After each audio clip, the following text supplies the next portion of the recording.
নমস্কার বন্ধুরা, আজ আমি কাতলা মাছের কালিয়ার রেসিপি শেয়ার করছি। খেতে অপূর্ব হয়েছিল, আশা করছি দেখেই বুঝতে পারছেন। কাতলা মাছের কালিয়া তৈরি করার জন্য প্রথমেই কড়াইতে পরিমাণ মতো সর্ষের তেল দিয়ে তেলের ওপর সামান্য লবণ ছড়িয়ে লবণ, হলুদ, কাঁচা সর্ষের তেল দিয়ে আধ ঘন্টা ধরে ম্যারিনেট করা মাছ ভেজে নিচ্ছি। মাছের এক সাইড ভালো করে ভাজা হলে অপর সাইড ভাজার জন্য উল্টে দিয়ে এইভাবে প্রথমেই সমস্ত মাছ ভেজে নিচ্ছি। মাছ ভাজা হতে হতে অপরদিকে প্লেটে 1.5 চামচ ধনে গুঁড়ো, 1 চামচ জিরের গুঁড়ো, 1/2 চামচ কাশ্মীরি রেড চিলি পাউডার, পরিমাণ মতো হলুদ নিয়ে নিয়েছি প্লেটে।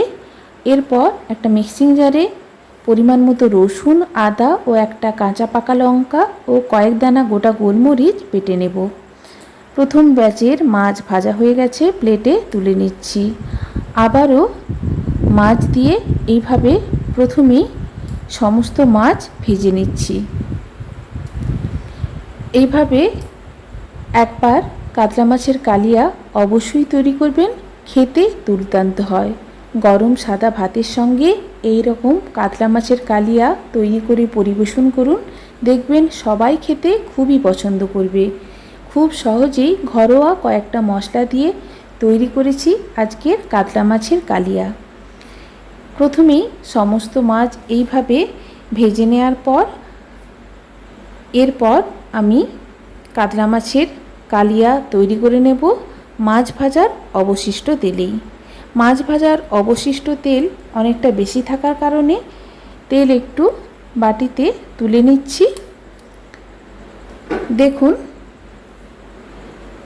এরপর আমি একটা তেজপাতা ও 1 চামচ মতো গোটা জিরে ফোড়নে দিয়ে দিচ্ছি। ফোড়ন থেকে সুন্দর গন্ধ বেরিয়ে এলে দিয়ে দেব কেটে রাখা পেঁয়াজ। পেঁয়াজের পরিমাণটা একটু বেশি ব্যবহার করেছি। পরিমাণ মতো লবণ দিয়ে পেঁয়াজ ভেজে নিচ্ছি। যেহেতু লবণ অ্যাড করা আছে, খুব সহজেই পেঁয়াজ সফট হয়ে আসবে। দেখুন, পেঁয়াজ সফট হয়ে এসছে। এরপর আমি এখানে মিক্সিং জারে বেটে রাখা রসুন, আদা, কাঁচা লঙ্কা ও গোলমরিচের পেস্ট দিয়ে দিচ্ছি। প্রায় 2 চামচ মতো রসুন, আদা, কাঁচা লঙ্কা ও গোলমরিচের পেস্ট ব্যবহার করেছি। গোল্ডেন ব্রাউন করে ভেজে নিচ্ছি। এইভাবে মশলা কষিয়ে রান্না করলে কাতলা মাছের কালিয়ার স্বাদটা দুর্দান্ত হয়।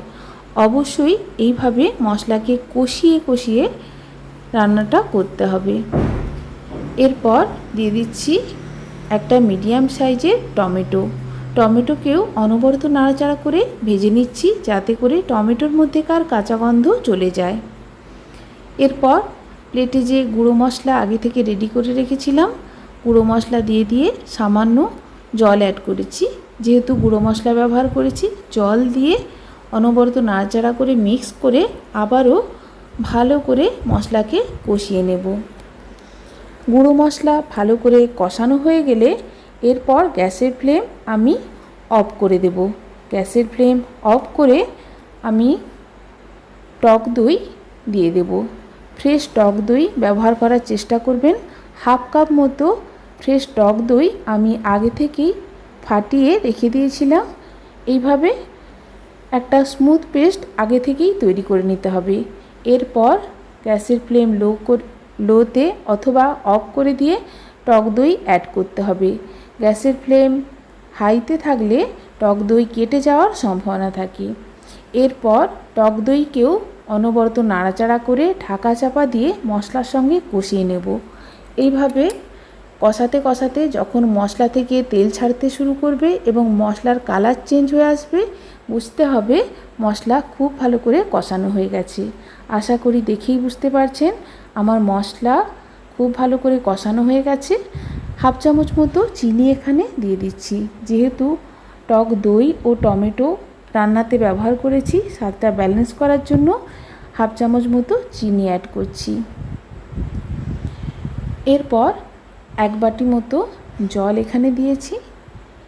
গ্রেভি ফুটে এলে একে একে ভেজে রাখা মাছ দিয়ে দেব।